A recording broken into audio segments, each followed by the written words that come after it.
Hello guys and welcome to another edition of Rage Against the Dice. Today we're back on with our Conquest. It's been a long week, hasn't it? But we're getting there. We're on issue 12 now and this is the one that I've been looking forward to. This gives you the Nurgle character. Now, I don't know if this is a character that already exists from Games Workshop or like Cassius, it's a one that's been specially made for this. If you do know, drop me a message in the comments below. There was a time when I knew virtually everything that came out from Games Workshop.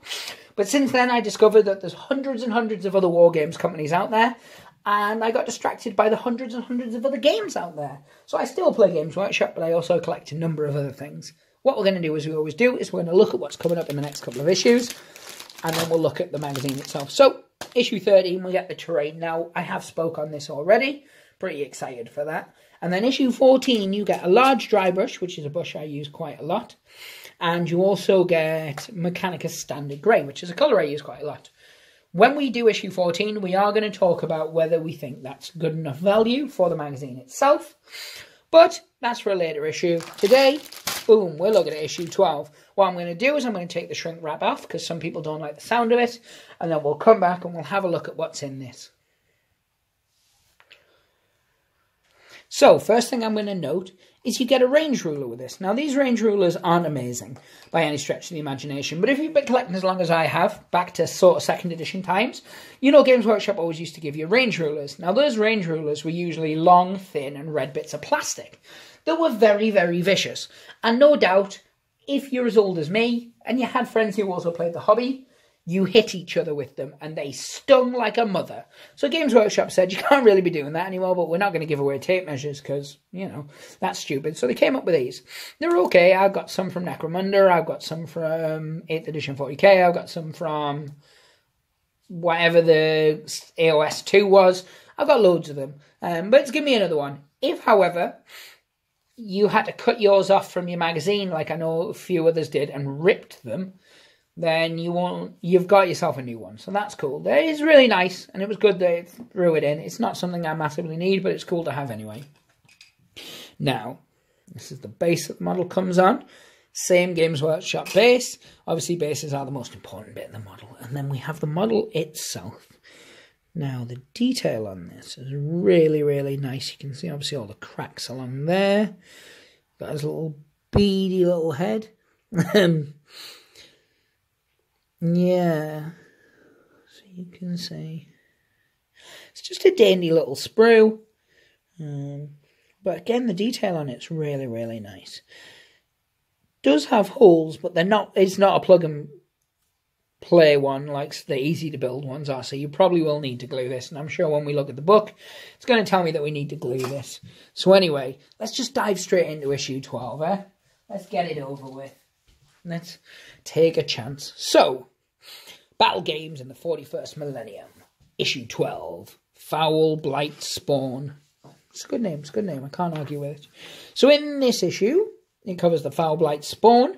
It covers Blight Grenades. It covers the Colours of Contagion, which is extra. This is like part 3 or something of this. I'm sure we've covered loads of it before. Icons of Nurgle. How to build and how to paint. And then a mission. The standard that comes in each of these magazines. So again, we've got a really nice bit of artwork here. Tells you what he is, which is a character, but he's also infantry. He's a grenadier and an alchemist. His designation is Foul Blight Spawn. And then it tells you his weaponry. It shows you what the model would look like painted, which mine will not look that good. I do apologise in advance.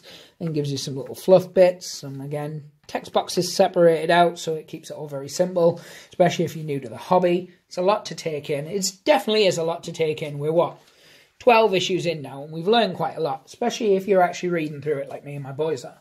And then you get Blight Grenades, Biolugus Putrefiers. Is that how you pronounce it? It probably is. What grenadiers are, what a blight launcher is, and then more Colours of Contagion. So it shows you different ones, and I really like those. The Rotworm Brotherhood. I really like the kind of white on green. It's a hard colour to paint white though, but luckily Death Guard are a bit easier because they're gross. It's fact. It's just a fact. So yeah, it shows you some painted up models.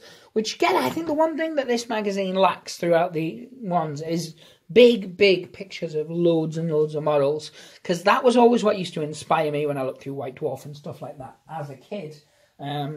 But again, it's a personal preference. So then we get the icons of Nurgle, and it teaches you what those icons are. Shows you a little bit here. So you've got the trilobes, the sacred fly, the 8-pointed star of chaos, a variation of the trilobe, and the tri-skull. So these are all important, and there you go, some better images of them. There's a lot of iconography in 40k. Get really good at practicing painting those freehand. It'll save you not a lot of time, but it'll certainly add something to your model. But yeah, so this is some of the different icons that you can paint on your shoulders. To be fair, though, with most sets, you do either get the shoulders modelled on now, or you get transfers, which you can apply to the model. Either way. So this shows you how to build said model. It shows you the sprue there, which is exactly what we just looked at before. 1, 2, 3. So 3 little bits, and then it gives you, as always, clipper safety and glue safety, both very important. I know I jokingly say it every time, but it is really important. And then it shows you the different bits. It's all numbered again, which makes it so much easier for you building, especially if you're new to the hobby, as we've mentioned. So again, these are the colours you're going to need. Now, this one's different. It doesn't give you a, you will need these first. It just goes straight in with a boom. You know the format now, so it tells you Death God Green, Abaddon Black, Retributor Armour, Lead Belcher, Agrex Earthshade, and Null Oil. And by the end of it, your finished model will kind of look like this. Oh yeah, and Bugman's Globe at the top there. So you'll use most of your colours. And your model will be at this stage. And if you're not going to edge highlight or anything like that, that model is perfectly fine. Base it, you're good to go. And then we've got a new mission. And here it shows you in a slightly different setup, because normally in the one big long. Player 1, move, shoot, charge, fight. Player 2, move, shoot, charge, fight. Now the reason it's done it like this is I'm assuming you're rolling to see who goes, oh no, Death Guard player gets first turn. Yeah, I don't know then. Maybe they just decided to change the editing halfway through. So, as always, you need your playmat, your range rulers, which you would have got in this one. Extra rules from the previous articles. You need the Foul Blight Spawn. And then you need Space Marine player needs the Reavers, the Intercessors, and Calcius. So this model must be beefy. We're going to have a look at his stats in a second. We don't have to run through the stats of everything, but we've seen Calcius, we've seen Intercessors, and we've seen Reavers. So this guy hits on a 3+ with shooting, so 3 or more he hits. Hits on a 3 or more with his weapons. His strength is 2d6 when shooting. His strength in close combat is 4, so against a Marine he'd be hitting on 4s, because 4 to 4, which is what we learned in issue 1, I think. He's got 1 attack, he's got a toughness of 5, he's got 1 wound, and he's got a movement of 5 inches. So, yeah, he's got loads of weapons and stuff, though. So here we've got strength and toughness, so it teaches you all about those. It's got the chart. Now, this chart's invaluable. It's a really, really simple chart to use, though. So if your strength is equal to the toughness, it's 4+. If your strength is lower than the toughness, it's 5+. And if your strength is half or less than the toughness, it's 6+. And then the other way around, if your strength is greater than the toughness, 3+. And if the strength is twice or more than the toughness, it's 2+. So that number, 2+, 3+, 4+, is the number you need to roll on a d6 or a die. If you roll a multiple, dice. So yeah, if it says 2+, you need to roll anything but a 1. However, if you're playing, tip for you, never ever say anything but a 1, because you will always roll a 1. It's like we'll teach you about Nuffle one day, which is the dice god. But yeah, so it teaches you about rolling for strength, shooting with the Plague Sprayer, what the Plague Sprayer is, and then it's got a mission itself again. Now, this mission is different. So, you need the Foul Blight Spawn and 12 Poxwalkers, and you need 3 Aggressors, 3 Reavers, and Calcius. So, you're starting to use the different models you've got. Death Guard player specifically reads that.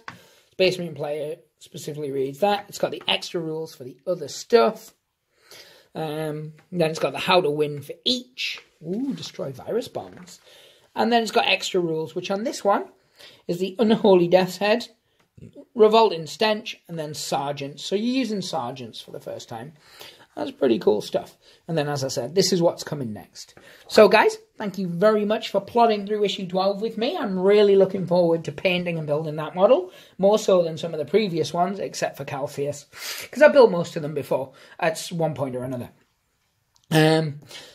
I know, obviously, we're coming up to the time where this video isn't as out of date, but it's still a few weeks behind, so I do appreciate you sticking through it. Please give us a thumbs up. It really does help the channel. If it's your first time watching any of our videos, please go back and check some of our other videos. We cover a lot of different subjects, a lot of different games. Maybe there'll be a new game in there that kind of appeals to you. Please leave a comment in the box below. Let us know what you actually think of this particular model. And as I said, if it is a model you can buy freely from Games Workshop, let me know about it. Because I can't be bothered to troll the Games Workshop website, basically. But anyway, guys, thank you very much for watching. Pray the dice gods and hope they smile upon you. And take care.